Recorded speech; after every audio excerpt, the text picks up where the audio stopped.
রাধা রাধা। আপনারা হয়তো ভাবছেন কি আশ্চর্য ব্যাপার, প্রত্যেকবার আমি কথা শেষ হওয়ার পরে রাধা রাধা বলি। এইবার আমি আগেই বলে দিলাম। কারণটা কি? কারণ হলো অত্যন্ত বিশেষ। প্রত্যেকবার কথা সমাপ্ত হবার পরে আপনাদের সবার মধ্যে ভালোবাসা বিতরণ করতে চাই, তাই রাধা রাধা বলি। কিন্তু এইবার এই নতুন এবং বিশেষ সূত্রপাতে প্রথমে প্রেম বিতরণ করা অত্যন্ত আবশ্যক। এবার একটা বিষয় আছে যা জানেন হয়তো সকলেই, কিন্তু বুঝতে খুব কম জন পারেন। এই প্রেম, এই আনন্দ, এই সকল কিছুর সূত্রপাত হয় নিঃস্বার্থ আবেগের দ্বারা। ঠিক যেমন একজন মাতাকেই দেখে নিন। যখনই একজন মাতা সন্তানকে জন্ম দেন, তখন এই সংসার ভুলে যায় যে তার জন্য এটা একটা নতুন জন্ম। কারণ একজন নারী তখন একজন মাতৃরূপে নতুন ভাবে জন্ম নেন। একজন নারী স্ত্রী ও গৃহবধূ রূপে কিছু অধিকার লাভ করে থাকেন, কিন্তু তিনি যখন মা হয়ে যান তখন তিনি শুধুই দান করতে শেখেন। নিজের সন্তানের জন্য কত কিছুই না করেন, তাকে বাৎসল্যের সাগরে ভাসিয়ে নিয়ে যান। এই সংসারে রাজকুমার জন্ম নিতেই পারেন, তাকে রাম এবং লক্ষণ কিন্তু মায়েরাই বানিয়ে তোলেন। একজন গোয়ালা জন্ম নেয়, তাকে দ্বারকাধীশ একজন মাই বানিয়ে তোলেন। পিতা হলেন সেই পর্বত যার একটা অংশ হলো তার সন্তান, কিন্তু মা হলেন সেই শিল্পী যিনি একটা পাথরকে খোদাই করে এমন এক মূর্তি গড়ে তোলেন যাকে সকলে পূজনীয় মনে করেন। তাহলে স্মরণ করুন সেই সকল মুহূর্ত যেগুলি আপনি নিজের মাতার সাথে অতিবাহিত করেছেন।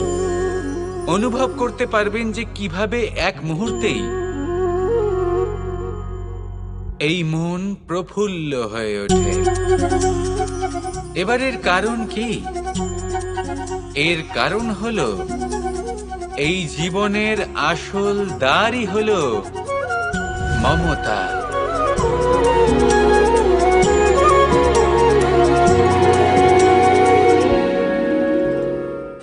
বিগত দিনের কিছু কথা মনে পড়ে গেল। এক অদ্ভুত ঘটনা যা অমূল্য শিক্ষা দিয়ে যেতে পারে। বিষয় হলো যক্ষের সাথে যুধিষ্ঠিরের কথোপকথন। একবার যক্ষ যুধিষ্ঠিরকে জিজ্ঞেস করলেন, ওনাকে বললেন যে আমার কিছু প্রশ্নের উত্তর যদি আপনি দিতে পারেন তাহলে আমি আপনার বাকি ভ্রাতাগণকে আবার জীবিত করে তুলব।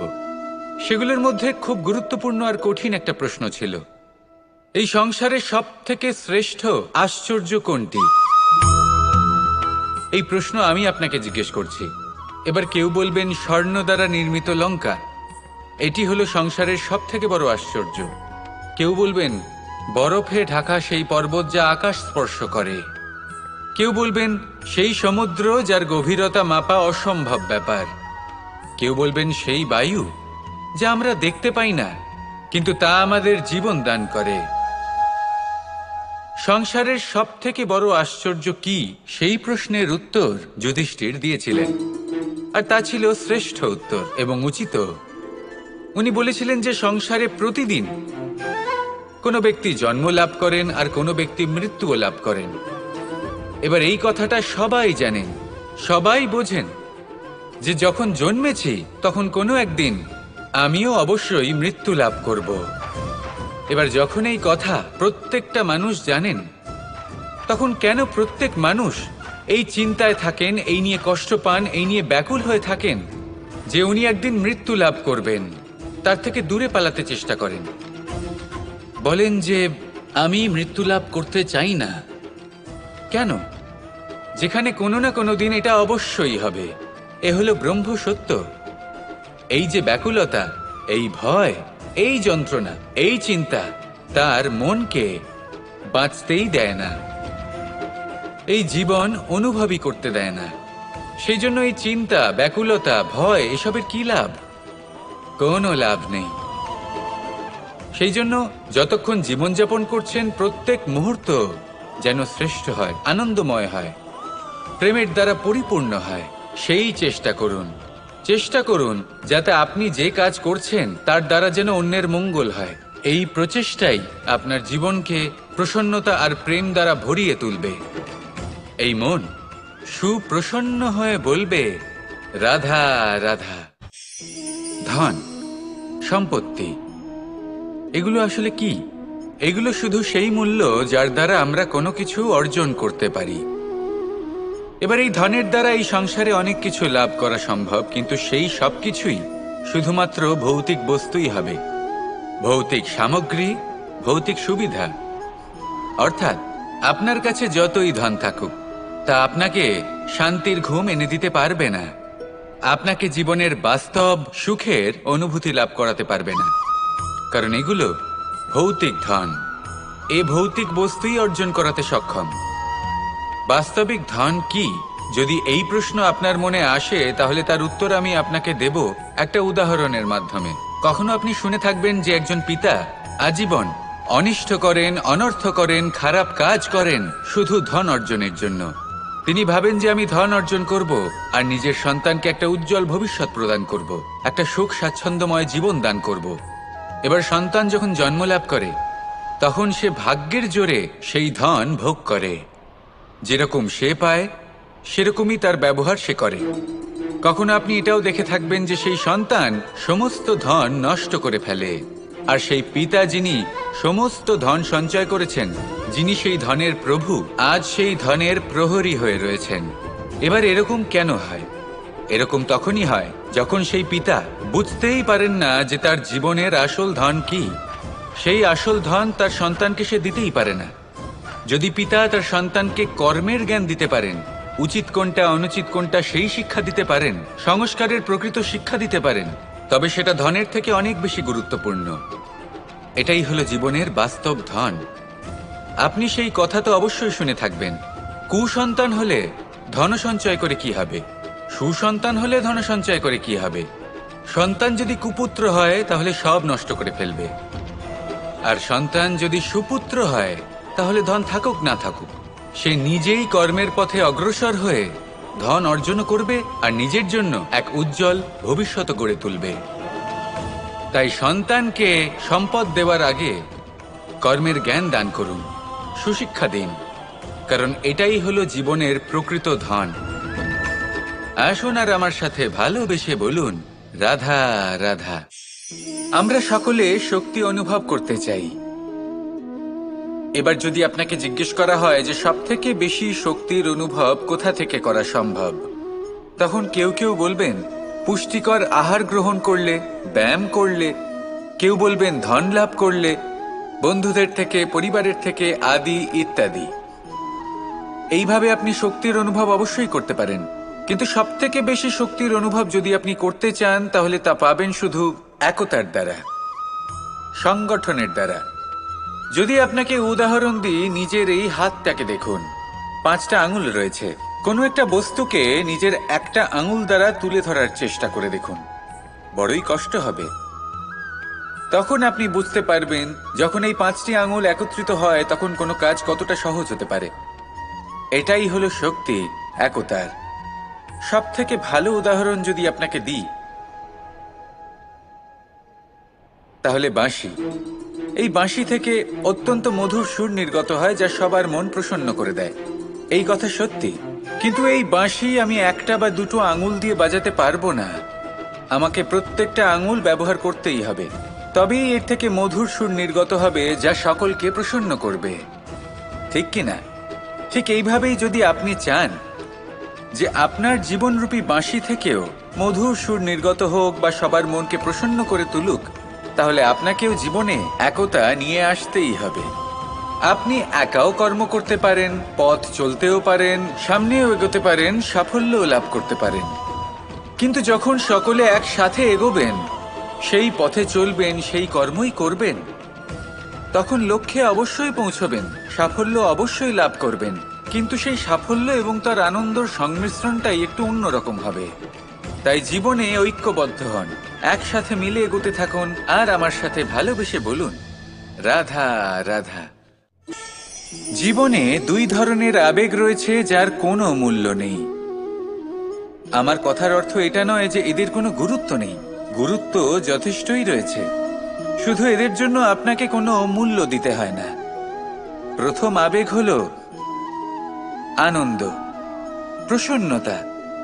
এটা আপনি যে কোনো জায়গায় খুঁজে পেতে পারেন যদি আপনি খুঁজে পেতে চান। আপনি কোনো পুষ্পের সৌন্দর্য দেখে প্রসন্ন হতে পারেন। বায়ুর কারণে যখন একটি বৃক্ষ শিহরিত হয় সেটা দেখে আপনি প্রসন্ন হতে পারেন। একটা ছোট্ট শিশুর কলরব শুনেও আপনি প্রসন্ন হতে পারেন। একটা ক্রন্দনরত বালককে হাসিয়ে আপনি প্রসন্ন হতে পারেন। সবকিছু আপনার ওপর নির্ভরশীল। সেখানে আরেকটি আবেগ হলো দুশ্চিন্তা। মানুষ বড়ই দুশ্চিন্তা করতে থাকে। আজ আমি এই কাজ করেছি, সেই বিষয়ে চিন্তা। আজ আমি এই কাজ করতে পারিনি, সেই বিষয়ে চিন্তা। কাল আমাকে এই কাজ করতে হবে, সেই নিয়ে চিন্তা। আমি কি সেই কাজটা করতে পারবো, সেই বিষয়েও দুশ্চিন্তা। চিন্তা সর্বত্র রয়েছে, যার জন্য মূল্য দিতে হয় না। যত চান আপনি একত্রিত করতে পারেন। একটা গুরুত্বপূর্ণ কথা মনে রাখবেন, প্রসন্নতা জীবনের একটা নতুন সূত্রপাত। সেখানে দুশ্চিন্তা হলো জীবনের চিতার সমান। এবার এই দুটি আবেগ হলো মূল্যহীন, দুটোই আপনার সামনে আছে। কোনটা চয়ন করবেন আপনি, দুশ্চিন্তা নাকি প্রসন্নতা? সিদ্ধান্ত আপনারই। আসুন আর আমার সাথে ভালোবেসে বলুন, রাধা রাধা। এবার এরকম কেন হয়? এরকম তখনই হয় যখন পিতা বুঝতেই পারেন না যে তার জীবনের আসল ধন কি। সেই আসল ধন তার সন্তানকে সে দিতেই পারে না। যদি পিতা তার সন্তানকে কর্মের জ্ঞান দিতে পারেন, উচিত কোনটা অনুচিত কোনটা সেই শিক্ষা দিতে পারেন, সংস্কারের প্রকৃত শিক্ষা দিতে পারেন, তবে সেটা ধনের থেকে অনেক বেশি গুরুত্বপূর্ণ। এটাই হলো জীবনের বাস্তব ধন। আপনি সেই কথা তো অবশ্যই শুনে থাকবেন, কুসন্তান হলে ধন সঞ্চয় করে কি হবে, সুসন্তান হলে ধন সঞ্চয় করে কি হবে। সন্তান যদি কুপুত্র হয় তাহলে সব নষ্ট করে ফেলবে, আর সন্তান যদি সুপুত্র হয় তাহলে ধন থাকুক না থাকুক সে নিজেই কর্মের পথে অগ্রসর হয়ে ধন অর্জন করবে আর নিজের জন্য এক উজ্জ্বল ভবিষ্যৎ গড়ে তুলবে। তাই সন্তানকে সম্পদ দেওয়ার আগে কর্মের জ্ঞান দান করুন, সুশিক্ষা প্রদান করুন, কারণ এটাই হলো জীবনের প্রকৃত ধন। আসুন আর আমার সাথে ভালোবেসে বলুন, রাধা রাধা। এই সংসারের প্রত্যেক বস্তুর, প্রত্যেক পরিস্থিতির, প্রত্যেক আবেগের দুটি দিক আছে। এর মধ্যে পার্থক্য করা সম্ভব শুধুমাত্র দৃষ্টিভঙ্গির দ্বারা। যদি কোনো ব্যক্তি পর্বত শিখরে দাঁড়িয়ে থাকেন তাহলে উনি এটাই দেখতে পাবেন যে এই জলের ধারা সমুদ্রের দিকে বয়ে চলেছে। আরেক ব্যক্তি যিনি সমুদ্রের কাছে দাঁড়িয়ে আছেন তার এটাই মনে হবে যে এই জলের ধারা সমুদ্রের দিকে আসছে। এখানে বিষয়টা হলো দৃষ্টিভঙ্গির, আর এটাই সময়ের সাথেও হয়ে থাকে। অনেক সময় মানুষ চিন্তিত হয়ে পড়েন, ত্রস্ত হয়ে পড়েন যে তার কাছে হয়তো খুব কম সময় আছে, তাতে তিনি অনেক কিছুই করতে পারবেন না, আর একটু সময় থাকলে খুব ভালো হতো। তিনি এইভাবেও ভাবতে পারেন যে অল্প হলেও সময় বাকি তো রয়েছে, অর্থাৎ যা অবশিষ্ট আছে তাকে সংরক্ষণও করা সম্ভব, তাতে জীবন যাপনও করা সম্ভব। আর এটা নির্ভর করছে আপনার ওপর। তাই দৃষ্টিভঙ্গি ইতিবাচক রাখুন আর আমার সাথে ভালোবেসে বলুন, রাধা রাধা। এই সংসারে যখনই পাপের ঘোড়া পূর্ণ হয় তখন ঈশ্বর অবতীর্ণ হন। দেখুন, যে ব্যক্তি পাপের সাথে লড়াই করে সবাই তাকে ঈশ্বর মনে করেন। এখানে বিষয় হলো সাহসের, বিষয় হলো লড়াইয়ের।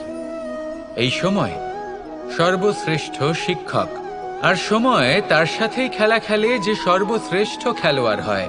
সময় তাদেরই পরীক্ষা নেয়। এবার হয় আপনি আগে থেকেই সর্বশ্রেষ্ঠ হন, নয় এই খেলা খেলতে খেলতে সর্বশ্রেষ্ঠ হয়ে ওঠেন। যখনই এই সময় আপনার পরীক্ষা নেবে তখন কখনোই নিরাশ হয়ে পড়বেন না। নির্ভীক হয়ে সাহসের সাথে সামনের দিকে তাকান এবং এগিয়ে চলুন। পরিস্থিতিগুলির এবং পরীক্ষার সম্মুখীন হন। এই পরীক্ষা ভবিষ্যতে আপনাকে এমন একটা ফল দেবে যে আপনি কৃতজ্ঞ বোধ করবেন যে আজ আপনি এই পরীক্ষার সম্মুখীন হওয়ার সুযোগ পেয়েছেন। আসুন আর আমার সাথে ভালোবেসে বলুন, রাধা রাধা। কেউ বলে জীবন খুব ক্ষণস্থায়ী, কেউ বলে জীবন হলো একটা সুন্দর স্বপ্নের মতো, আবার কেউ বলবে জীবন হলো এক কঠোর সত্য। কিন্তু জীবন আসলে কি? জীবন হলো আপনারই প্রতিবিম্ব, একটা দর্পণ। অর্থাৎ আপনি জীবনকে সেইভাবেই পাবেন যেরকম আপনি নিজেকে প্রতিপন্ন করবেন। যদি আপনি দর্পণের দিকে তাকিয়ে হাসেন, তাহলে আপনি সামনে হাসি মুখী দেখতে পাবেন। এবার যদি আপনি গম্ভীর হয়ে থাকেন, তাহলে আপনি একজন রুষ্ট ব্যক্তি দেখতে পাবেন। শেষে সবথেকে বেশি গুরুত্বপূর্ণ হলো আপনার চেষ্টা। আপনাকে সবসময় চেষ্টা করতে হবে যাতে আপনি নিজেকে প্রসন্ন এবং ইতিবাচক মনোভাবে রাখেন। এটা হলো আপনারই উত্তরদায়িত্ব, তাকে পালন করুন। এই মনকে প্রসন্ন রাখুন, এই সংসারকে সুন্দর বলে মনে হবে। আর এই মন প্রসন্ন হয়ে বলবে, রাধা রাধা। সময়, যা সবকিছুকে সমান করে দিতে পারে, যা সব থেকে বেশি শক্তিশালী, সব থেকে বড় সম্পত্তি, সব থেকে বড় শিক্ষক এবং সব থেকে বড় সুযোগ। এই সময় যখন ভালো যায় তখন তা আপনাকে আমিত্বে মত্ত করে তোলে, অহংকারে নিমজ্জিত করে দেয়। আর যখন খারাপ হয় তখন দুঃখের সাগরে নিজের প্রতি ঘৃণাবোধে নিমজ্জিত করে। তাই এই সময়, যা এত শক্তিশালী এক সম্পত্তি, এত মহান একটি ধন, তাকে এমনি এমনি নষ্ট হতে দেবেন না। এই সময়ের সাথে কি করবেন, কিভাবে করবেন তা ভাবতে গিয়ে এবং করতে গিয়ে সময় নষ্ট করবেন না। যদি আপনি এই সময় নষ্ট করেন, তাহলে সময়ও নিশ্চিত করবে যে আপনার সাথে কি করা উচিত। তাই সময়ের সদ্ব্যবহার করুন আর আমার সাথে ভালোবেসে বলুন, রাধা রাধা। আপনি কখনো মাখনের হাঁড়ি ভেঙেছেন? কত আনন্দ পাওয়া যায়। এই মাখনের হাঁড়ি ভাঙলে পুরো মাখন আমাদের গায়ে এসে পড়ে আর মন উচ্ছ্বসিত হয়ে ওঠে। কিন্তু তার জন্য বালগোপালদের কত চেষ্টা করতে হয় সেটা কখনো ভেবে দেখেছেন? প্রথমে বড়ই পরিশ্রম করে একের ওপর এক সাবধানে ওপরে চড়তে হয়, তারপরে ভারসাম্য বজায় রাখতে হয়, পড়ে গেলে হবে না। তারপর এই হাতের দ্বারা সেই মাখনের হাঁড়ি ভাঙতে হয়, তখন মাখন পড়ে। এবার এরকমই কিছু আমাদের জীবনে আমাদের সাথেও হয়। এবার আপনি বলবেন যে মাখনের হাঁড়ি ভাঙার এই প্রক্রিয়া, তার সাথে জীবনের কি সম্পর্ক থাকতে পারে? আসলে আমাদের মনের মাঝেও একটা হাঁড়ি রয়েছে, অহংকারের হাঁড়ি। আর এই অহংকারের হাঁড়ি যখন ভেঙে যায়, তখন প্রসন্ন হবার আনন্দ চতুর্দিকে ছড়িয়ে পড়ে। এই মন, এই আত্মা, এই দুই প্রসন্ন হয়ে যায়। কিন্তু তার জন্য আপনাদেরকেও বালগোপালের মতো চেষ্টা করে যেতেই হবে, ভারসাম্য বজায় রাখতেই হবে মনের মাঝে এবং এই বুদ্ধিতে, ভালো এবং মন্দের মধ্যে, লোভ এবং পরমার্থের মধ্যে। আর তারপর নিজে হাতে অহংকারের এই হাঁড়ি ভেঙে দিতে হয়। দেখুন, যদি ঈশ্বরের সঙ্গ লাভ করতে চান, তাহলে অহংকারের এই হাঁড়ি ভাঙতেই হবে। আসুন আর আমার সাথে ভালোবেসে বলুন, রাধা রাধা। মানুষের এই জীবন, মানুষ জন্ম নেয়, একটা নির্দিষ্ট সময়ের পরে এই সংসার ত্যাগ করে চলেও যায়। এবার শুধু এটাই আবশ্যক নয় যে এই জীবনকালকে আপনি যাপন করবেন, শুধু এটাই গুরুত্বপূর্ণ নয়। আবশ্যক এবং গুরুত্বপূর্ণ হলো এটা যে এই জীবনকালে আপনি এমন কিছু করেন যাতে এই সংসারের মঙ্গল হয়, যাতে এই সংসার আপনাকে মনে রাখে, আপনার থেকে প্রেরিত হয়, আপনার মতো হতে চায়, প্রত্যেক বছর আপনার জন্মতিথির অপেক্ষা করে, এমনভাবে আপনার জন্মদিন পালন করে যাতে সেটা মহোৎসবের আকার ধারণ করে। এবার এই জন্মদিন এমনি এমনি মহোৎসবে পরিণত হয় না। তখন হয় না যখন কোনো ব্যক্তি রাজার রূপে বা কোনো গোয়ালার রূপে জন্মগ্রহণ করে। তখন পরিণত হয় যখন একজন মানুষ জন্মগ্রহণের পরে এই সংসারকে কোনো শিক্ষা দিয়ে যান, কিভাবে একজন মানুষ গোয়ালা থেকে রাজা হতে পারে, কিভাবে একজন মানুষ অসত্য থেকে সত্যের পথে চলতে শুরু করেন, অধর্ম থেকে ধর্মের পথে চালিত হতে পারেন, কিভাবে অন্ধকার থেকে প্রকাশের দিকে যেতে পারেন, কিভাবে নিজের আত্মাকে পরমাত্মার সাথে মিলিত করতে পারেন। তা সে রামনবমী হোক বা জন্মাষ্টমী হোক, তাদের জীবনের সাথে জড়িত প্রত্যেক মুহূর্ত একটা পরবের আকার ধারণ করে। তাহলে আপনিও এইভাবে নিজের জীবন যাপন করতে থাকুন। এই সংসারে শুধু ভালোবাসা বিতরণ করুন, কিছুটা এমনভাবে বিতরণ করুন যাতে আপনি এই সংসার থেকে চলে যাওয়ার পরেও এই সংসারে আপনি শুধুই ভালোবাসা বিতরণ করতে পারেন। যদি আপনি এরকম করেন, সংসারকে প্রেরণা দেন, তাহলে আপনার জীবনও রাধা কৃষ্ণের প্রেমের মতোই অলৌকিক এবং দৈব হয়ে উঠবে। আসুন আর আমার সাথে ভালোবেসে বলুন, রাধা রাধা, রাধা রাধা। আপনারা হয়তো ভাবছেন কি আশ্চর্য ব্যাপার, প্রত্যেকবার আমি কথা শেষ হওয়ার পরে রাধা রাধা বলি। এইবার আমি আগেই বলে দিলাম। কারণটা কি? কারণ হলো অত্যন্ত বিশেষ। প্রত্যেকবার কথা সমাপ্ত হবার পরে আপনাদের সবার মধ্যে ভালোবাসা বিতরণ করতে চাই, তাই রাধা রাধা বলি। কিন্তু এইবার এই নতুন এবং বিশেষ সূত্রপাতে প্রথমে প্রেম বিতরণ করা অত্যন্ত আবশ্যক। এবার একটা বিষয় আছে যা জানেন হয়তো সকলেই, কিন্তু বুঝতে খুব কম জন পারেন। এই প্রেম, এই আনন্দ, এই সকল কিছুর সূত্রপাত হয় নিঃস্বার্থ আবেগের দ্বারা। ঠিক যেমন একজন মাতাকেই দেখে নিন। যখনই একজন মাতা সন্তানকে জন্ম দেন, তখন এই সংসার ভুলে যায় যে তার জন্য এটা একটা নতুন জন্ম। কারণ একজন নারী তখন একজন মাতৃরূপে নতুনভাবে জন্ম নেন। একজন নারী স্ত্রী ও গৃহবধূ রূপে কিছু অধিকার লাভ করে থাকেন, কিন্তু তিনি যখন মা হয়ে যান, তখন তিনি শুধুই দান করতে শেখেন। নিজের সন্তানের জন্য কত কিছুই না করেন, তাকে বাৎসল্যের সাগরে ভাসিয়ে নিয়ে যান। এই সংসারে রাজকুমার জন্ম নিতেই পারেন, তাকে রাম এবং লক্ষণ কিন্তু মায়েরাই বানিয়ে তোলেন। একজন গোয়ালা জন্ম নেয়, তাকে দ্বারকাধীশ একজন মাই বানিয়ে তোলেন। পিতা হলেন সেই পর্বত যার একটা অংশ হলো তার সন্তান, কিন্তু মা হলেন সেই শিল্পী যিনি একটা পাথরকে খোদাই করে এমন এক মূর্তি গড়ে তোলেন যাকে সকলে পূজনীয় মনে করেন। তাহলে স্মরণ করুন সেই সকল মুহূর্ত যেগুলি আপনি নিজের মাতার সাথে অতিবাহিত করেছেন। অনুভব করতে পারবেন যে কিভাবে এক মুহূর্তেই এই মন প্রফুল্ল হয়ে ওঠে। এবারের কারণ কি? এর কারণ হলো এই জীবনের আসল দ্বারই হলো মমতা।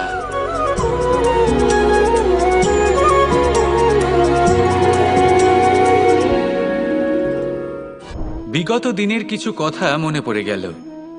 এক অদ্ভুত ঘটনা যা অমূল্য শিক্ষা দিয়ে যেতে পারে। বিষয় হলো যক্ষের সাথে যুধিষ্ঠিরের কথোপকথন।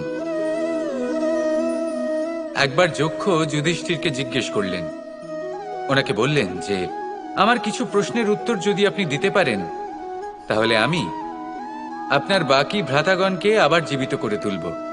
সেগুলোর মধ্যে খুব গুরুত্বপূর্ণ আর কঠিন একটা প্রশ্ন ছিল, এই সংসারে সব থেকে শ্রেষ্ঠ আশ্চর্য কোনটি? এই প্রশ্ন আমি আপনাকে জিজ্ঞেস করছি। এবার কেউ বলবেন স্বর্ণ দ্বারা নির্মিত লঙ্কা, এটি হলো সংসারের সব থেকে বড় আশ্চর্য। কেউ বলবেন বরফে ঢাকা সেই পর্বত যা আকাশ স্পর্শ করে। কেউ বলবেন সেই সমুদ্র যার গভীরতা মাপা অসম্ভব ব্যাপার। কেউ বলবেন সেই বায়ু যা আমরা দেখতে পাই না, কিন্তু তা আমাদের জীবন দান করে। সংসারের সব থেকে বড় আশ্চর্য কি, সেই প্রশ্নের উত্তর যুধিষ্ঠির দিয়েছিলেন, আর তা ছিল শ্রেষ্ঠ উত্তর এবং উচিত। উনি বলেছিলেন যে সংসারে প্রতিদিন কোনো ব্যক্তি জন্ম লাভ করেন আর কোনো ব্যক্তি মৃত্যুও লাভ করেন। এবার এই কথাটা সবাই জানেন, সবাই বোঝেন যে যখন জন্মেছি তখন কোনো একদিন আমিও অবশ্যই মৃত্যু লাভ করব। এবার যখন এই কথা প্রত্যেকটা মানুষ জানেন, তখন কেন প্রত্যেক মানুষ এই চিন্তায় থাকেন, এই নিয়ে কষ্ট পান, এই নিয়ে ব্যাকুল হয়ে থাকেন যে উনি একদিন মৃত্যু লাভ করবেন, তার থেকে দূরে পালাতে চেষ্টা করেন। বলেন যে আমি মৃত্যু লাভ করতে চাই না। কেন? যেখানে কোনো না কোনো দিন এটা অবশ্যই হবে। এ হলো ব্রহ্ম সত্য।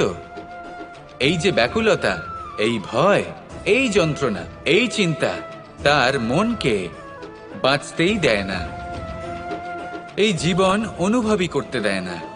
সেই জন্য এই চিন্তা, ব্যাকুলতা, ভয় এসবের কি লাভ? কোনো লাভ নেই। সেই জন্য যতক্ষণ জীবনযাপন করছেন প্রত্যেক মুহূর্ত যেন শ্রেষ্ঠ হয়, আনন্দময় হয়, প্রেমের দ্বারা পরিপূর্ণ হয়, সেই চেষ্টা করুন। চেষ্টা করুন যাতে আপনি যে কাজ করছেন তার দ্বারা যেন অন্যের মঙ্গল হয়। এই প্রচেষ্টাই আপনার জীবনকে প্রসন্নতা আর প্রেম দ্বারা ভরিয়ে তুলবে। এই মন সুপ্রসন্ন হয়ে বলবে, রাধা রাধা। ধন, সম্পত্তি, এগুলো আসলে কি? এগুলো শুধু সেই মূল্য যার দ্বারা আমরা কোনো কিছু অর্জন করতে পারি। এবার এই ধনের দ্বারা এই সংসারে অনেক কিছু লাভ করা সম্ভব, কিন্তু সেই সব কিছুই শুধুমাত্র ভৌতিক বস্তুই হবে, ভৌতিক সামগ্রী, ভৌতিক সুবিধা।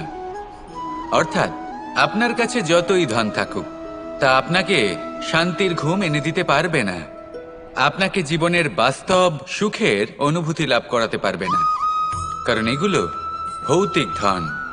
এ ভৌতিক বস্তুই অর্জন করাতে সক্ষম। বাস্তবিক ধন কি? যদি এই প্রশ্ন আপনার মনে আসে তাহলে তার উত্তর আমি আপনাকে দেব একটা উদাহরণের মাধ্যমে। কখনো আপনি শুনে থাকবেন যে একজন পিতা আজীবন অনিষ্ট করেন, অনর্থ করেন, খারাপ কাজ করেন শুধু ধন অর্জনের জন্য। তিনি ভাবেন যে আমি ধন অর্জন করব আর নিজের সন্তানকে একটা উজ্জ্বল ভবিষ্যৎ প্রদান করব, একটা সুখ স্বাচ্ছন্দ্যময় জীবন দান করব। এবার সন্তান যখন জন্ম লাভ করে তখন সে ভাগ্যের জোরে সেই ধন ভোগ করে। যেরকম সে পায় সেরকমই তার ব্যবহার সে করে। কখনো আপনি এটাও দেখে থাকবেন যে সেই সন্তান সমস্ত ধন নষ্ট করে ফেলে, আর সেই পিতা যিনি সমস্ত ধন সঞ্চয় করেছেন, যিনি সেই ধনের প্রভু, আজ সেই ধনের প্রহরী হয়ে রয়েছেন। এবার এরকম কেন হয়? এরকম তখনই হয় যখন সেই পিতা বুঝতেই পারেন না যে তার জীবনের আসল ধন কি। সেই আসল ধন তার সন্তানকে সে দিতেই পারে না। যদি পিতা তার সন্তানকে কর্মের জ্ঞান দিতে পারেন, উচিত কোনটা অনুচিত কোনটা সেই শিক্ষা দিতে পারেন, সংস্কারের প্রকৃত শিক্ষা দিতে পারেন, তবে সেটা ধনের থেকে অনেক বেশি গুরুত্বপূর্ণ।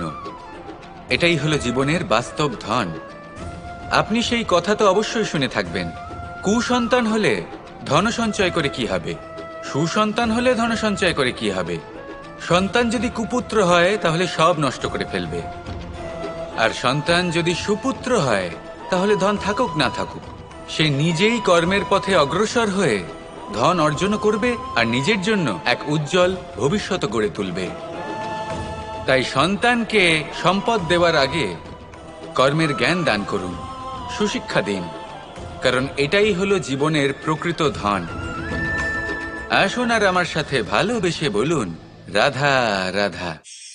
আমরা সকলে শক্তি অনুভব করতে চাই। এবার যদি আপনাকে জিজ্ঞেস করা হয় যে সবথেকে বেশি শক্তির অনুভব কোথা থেকে করা সম্ভব, তখন কেউ কেউ বলবেন পুষ্টিকর আহার গ্রহণ করলে, ব্যায়াম করলে, কেউ বলবেন ধন লাভ করলে, বন্ধুদের থেকে, পরিবারের থেকে, আদি ইত্যাদি। এইভাবে আপনি শক্তির অনুভব অবশ্যই করতে পারেন, কিন্তু সবথেকে বেশি শক্তির অনুভব যদি আপনি করতে চান তাহলে তা পাবেন শুধু একতার দ্বারা, সংগঠনের দ্বারা। যদি আপনাকে উদাহরণ দিই, নিজের এই হাতটাকে দেখুন, 5টা আঙুল রয়েছে। কোনো একটা বস্তুকে নিজের একটা আঙুল দ্বারা তুলে ধরার চেষ্টা করে দেখুন, বড়ই কষ্ট হবে। তখন আপনি বুঝতে পারবেন যখন এই 5টি আঙুল একত্রিত হয় তখন কোনো কাজ কতটা সহজ হতে পারে। এটাই হলো শক্তি, একতার। সব থেকে ভালো উদাহরণ যদি আপনাকে দিই তাহলে বাঁশি। এই বাঁশি থেকে অত্যন্ত মধুর সুর নির্গত হয় যা সবার মন প্রসন্ন করে দেয়। এই কথা সত্যি, কিন্তু এই বাঁশি আমি একটা বা দুটো আঙুল দিয়ে বাজাতে পারবো না। আমাকে প্রত্যেকটা আঙুল ব্যবহার করতেই হবে, তবেই এর থেকে মধুর সুর নির্গত হবে যা সকলকে প্রসন্ন করবে, ঠিক কিনা? ঠিক এইভাবেই যদি আপনি চান যে আপনার জীবনরূপী বাঁশি থেকেও মধুর সুর নির্গত হোক বা সবার মনকে প্রসন্ন করে তুলুক, তাহলে আপনাকেও জীবনে একতা নিয়ে আসতেই হবে। আপনি একাও কর্ম করতে পারেন, পথ চলতেও পারেন, সামনেও এগোতে পারেন, সাফল্যও লাভ করতে পারেন। কিন্তু যখন সকলে একসাথে এগোবেন, সেই পথে চলবেন, সেই কর্মই করবেন, তখন লক্ষ্যে অবশ্যই পৌঁছবেন, সাফল্য অবশ্যই লাভ করবেন। কিন্তু সেই সাফল্য এবং তার আনন্দর সংমিশ্রণটাই একটু অন্যরকম হবে। তাই জীবনে ঐক্যবদ্ধ হন, একসাথে মিলে এগোতে থাকুন, আর আমার সাথে ভালোবেসে বলুন, রাধা রাধা। জীবনে দুই ধরনের আবেগ রয়েছে যার কোনো মূল্য নেই। আমার কথার অর্থ এটা নয় যে এদের কোনো গুরুত্ব নেই, গুরুত্ব যথেষ্টই রয়েছে, শুধু এদের জন্য আপনাকে কোনো মূল্য দিতে হয় না। প্রথম আবেগ হলো আনন্দ, প্রসন্নতা। এটা আপনি যে কোনো জায়গায় খুঁজে পেতে পারেন যদি আপনি খুঁজে পেতে চান।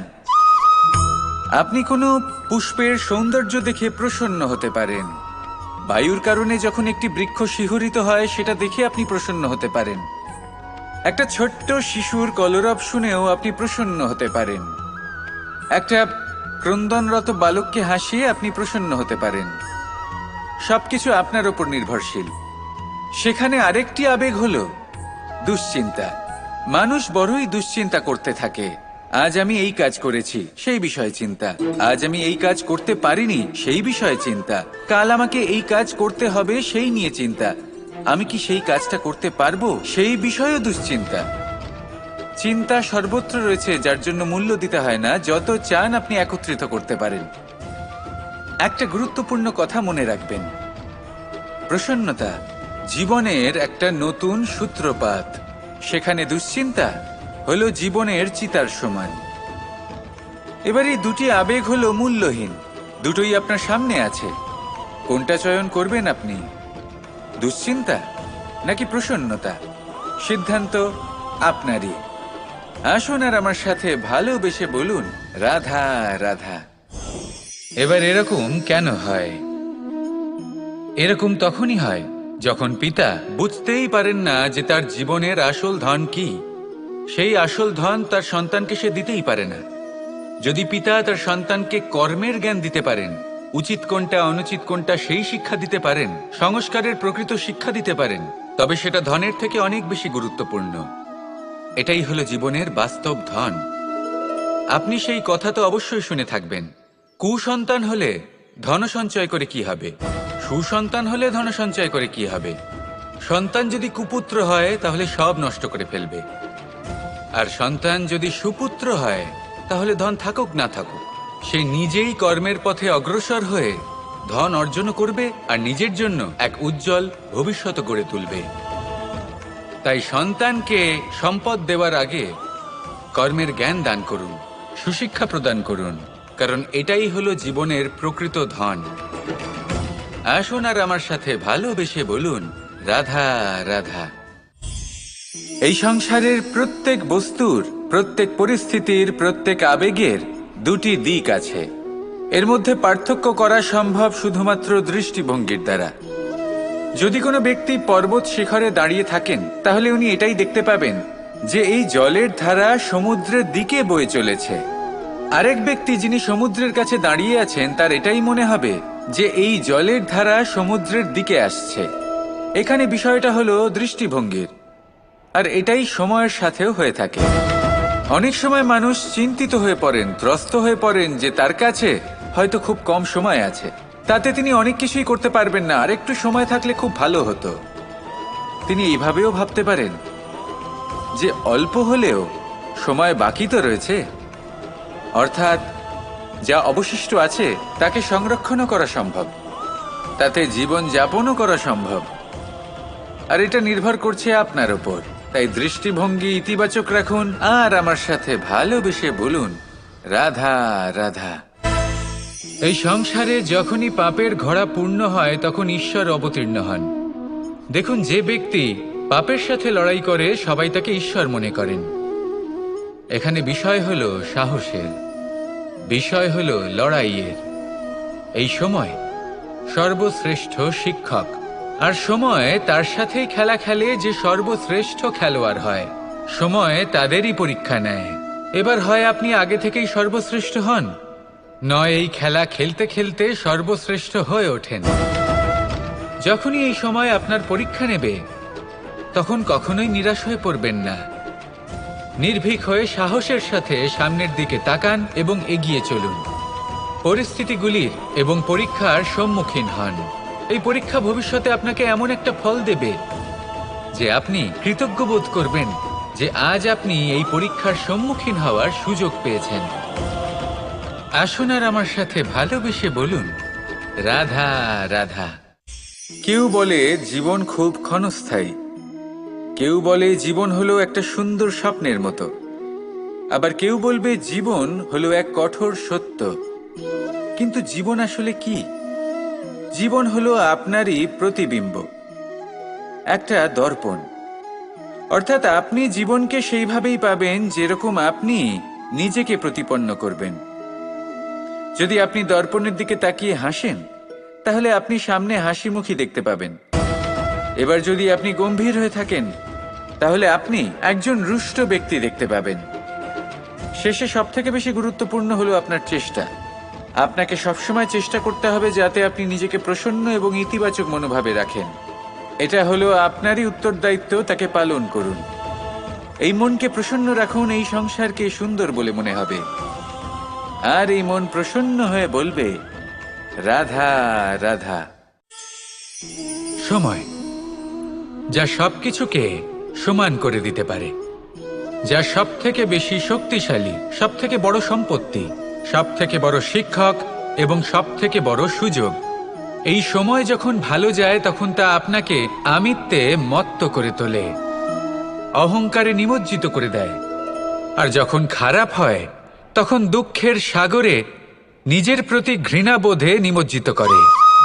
তাই এই সময় যা এত শক্তিশালী এক সম্পত্তি, এত মহান একটি ধন, তাকে এমনি এমনি নষ্ট হতে দেবেন না। এই সময়ের সাথে কি করবেন, কিভাবে করবেন তা ভাবতে গিয়ে এবং করতে গিয়ে সময় নষ্ট করবেন না। যদি আপনি এই সময় নষ্ট করেন তাহলে সময়ও নিশ্চিত করবে যে আপনার সাথে কি করা উচিত। তাই সময়ের সদ্ব্যবহার করুন আর আমার সাথে ভালোবেসে বলুন, রাধা রাধা। আপনি কখনো মাখনের হাঁড়ি ভেঙেছেন? কত আনন্দ পাওয়া যায়। এই মাখনের হাঁড়ি ভাঙলে পুরো মাখন আমাদের গায়ে এসে পড়ে আর মন উচ্ছ্বসিত হয়ে ওঠে। কিন্তু তার জন্য বালগোপালদের কত চেষ্টা করতে হয় সেটা কখনো ভেবে দেখেছেন? প্রথমে বড়ই পরিশ্রম করে একের ওপর এক সাবধানে ওপরে চড়তে হয়, তারপরে ভারসাম্য বজায় রাখতে হয়, পড়ে গেলে হবে না। তারপর এই হাতের দ্বারা সেই মাখনের হাঁড়ি ভাঙতে হয়, তখন মাখন পড়ে।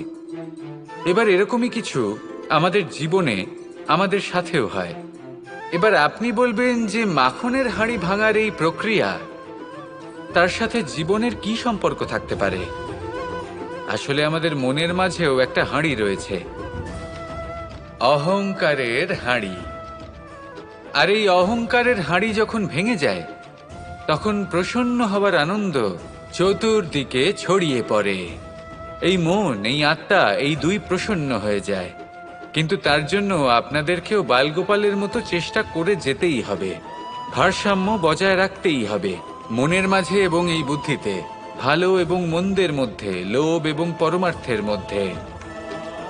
আর তারপর নিজে হাতে অহংকারের এই হাঁড়ি ভেঙে দিতে হয়।